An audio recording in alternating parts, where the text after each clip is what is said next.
So you might be in a situation where for some reason your battery health is degrading extremely fast on your iPhone. Now, this can happen for a few different reasons. The very first thing you may want to check out though is you want to check out your actual battery health to begin with. So what you want to do is you want to start off by going into your battery health options or going into your settings application, and then you want to go inside of battery. Now, when you do that, you'll come into your battery options right here, and you want to click battery health and charging, and all you want to do is go and take a look at this battery health percentage. If you've had the iPhone for like 2 or 3 years and it goes down about like 5 to 10% every single year, just do the math, you're probably going to be fine. Like 86% on a 13 Pro is totally fine. But if it's at like 90% and you have like a 6-month-old iPhone, that's very concerning. The number one thing I'd recommend doing is double checking how often you're keeping your iPhone in hot or cold conditions.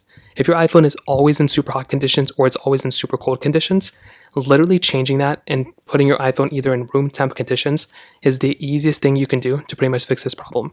Personally, I've had, you can see for my 13 Pro right here, 86%. It's pretty average, about 14% over 2 years, so about like 7%. Literally just keeping your iPhone in room temp is the best thing you can do. On top of that, avoid wireless charging your iPhone. Without a doubt, that is probably the most important thing you can do. I've personally wirelessly charged my iPhone 12 Pro. That iPhone went down like 10% in less than a year. And this one, my 13 Pro, I don't really wireless charge sometimes, and even here I'm experiencing that type of degradation. So plugging your iPhone into the bottom, if it has that port, USB-C or Lightning, or just avoiding some sort of wireless charging is another thing I'd recommend doing as well.